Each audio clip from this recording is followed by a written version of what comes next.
माता भगवती की कृपा भक्तों को प्राप्त होती रहे। माता जगत की जननी, महादेव जगत के पिता, माता रानी अपने भक्तों को कभी कष्ट नहीं पहुंचाती हैं।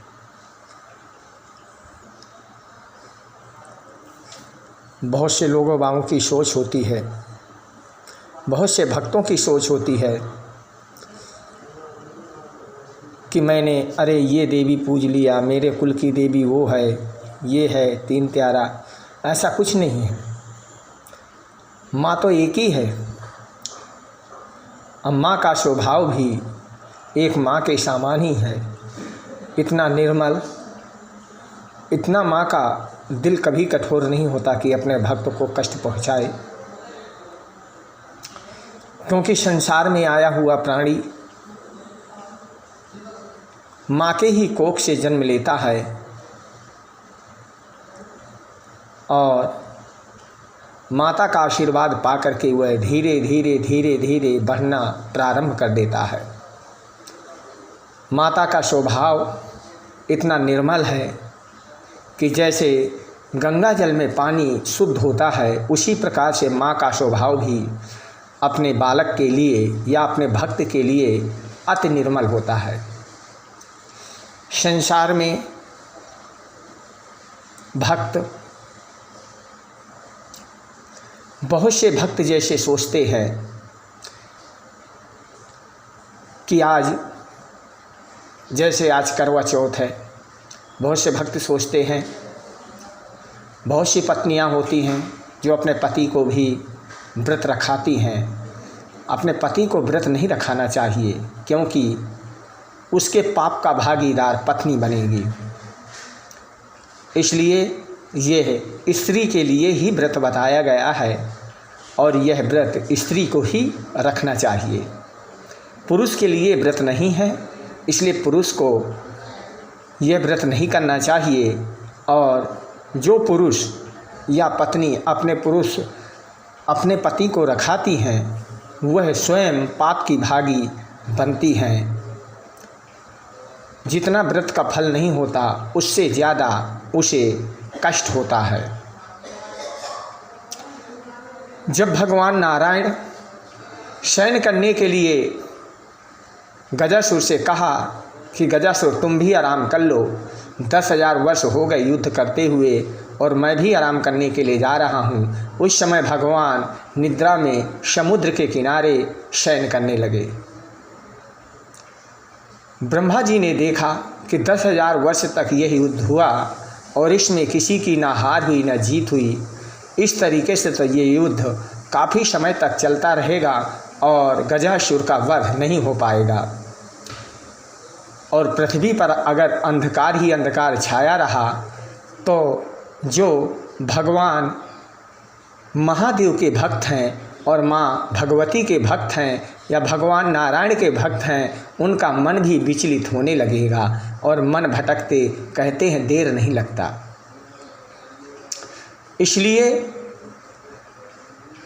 ब्रह्मा जी ने सोचा कि गजासुर का वध किस प्रकार से हो सकता है, जिसके उसको वरदान था। गजासुर को क्या था? वरदान कि गजासुर का वध वही कर सकता है जिसके गज का सर लगा हुआ होगा। अब ब्रह्मा जी ने देखा यह काम किसको दिया जाए। भगवान ने कछुआ को चुना। कछुआ बार बार बाहर निकल करके आता और भगवान के पास से चला जाता, क्योंकि भगवान का वाहन ही कछुआ था।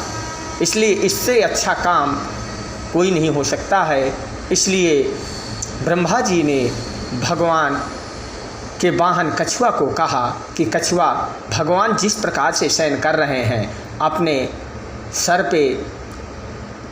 को धनुष के डोर पे रख करके शयन कर रहे हैं, इसलिए तुम जा करके यह धनुष की डोरी चढ़ा दो और भगवान का सर अलग हो जाएगा। इससे हम भगवान नारायण के सर पे गज का सर लगा सकते हैं, मुख। इस प्रकार से जब कछुआ से ब्रह्मा जी ने कहा तो कछुआ ने कहा, बोले प्रभु अगर प्रभु जाग गए तो उनके कोप का भागी कौन बनेगा? बोले मैं ही बनूंगा।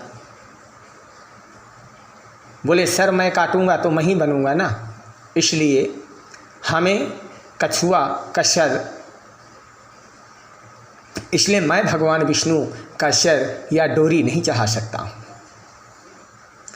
यह काम आप करिए और आप ही करो, इसके भगवान नारायण के कोप का भागी मैं नहीं बनूंगा। जब कछुआ ने ब्रह्मा जी से कहा तो ब्रह्मा जी ने सोचा कि इस प्रकार से कछुआ तो मानने को तैयार नहीं है और इसमें कुछ न कुछ मुझे करना पड़ेगा। आज दिन रविवार, तिथि तीज 7:50 तक तीज रहेगी, इसके बाद चौथ प्रारंभ होगी। इसलिए सभी सुहागिन स्त्रियां आज करवा चौथ का व्रत रखें। शाम को 5 से 7 बजे तक पूजन करें, क्योंकि इसके आगे भद्रा लग रही है। भद्रा में पूजन काल वर्जित माना गया है। चंद्रमा को अर्घ्य देने में कोई दोष नहीं है, इसलिए जब चंद्रमा निकले तब उसको भगवान चंद्रायण को अर्घ्य दें। अब हम दुर्गा भागवत का पाठ करेंगे, जिसमें माँ भगवती का आशीर्वाद प्राप्त करेंगे।